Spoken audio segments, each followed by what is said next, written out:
రాజ్యసభ అభ్యర్థిగా లింగమనేని రమేష్ పేరు దాదాపు ఖరారైనట్లు తెలుస్తోంది. ఇవాళ సాయంత్రం ఆయన పేరును పార్టీ అధ్యక్షుడు పవన్ కళ్యాణ్ అధికారికంగా ప్రకటించే అవకాశం ఉందని పార్టీ వర్గాలు తెలిపాయి.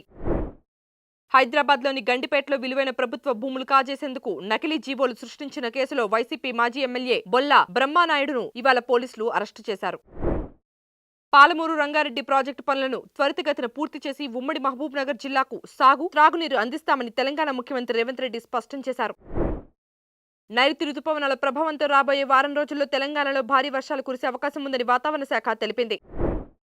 తమిళనాడు బీజేపీ మాజీ అధ్యక్షుడు కె అన్నామలై పార్టీ ప్రాథమిక సభ్యత్వానికి రాజీనామా చేయగా ఆయన రాజీనామాను ఇవాళ బీజేపీ జాతీయ నాయకత్వం ఆమోదించింది. నటుడు రజనీకాంత్ తనతో చేతులు కలపాలని కోరినప్పటికీ సామాన్యుడే లక్ష్యంగా అన్నామలై ముక్కల్ ఇయక్కం పేరిట సొంత పార్టీ పెడతానని తమిళనాడు బీజేపీ మాజీ అధ్యక్షుడు కె అన్నామలై స్పష్టం చేశారు.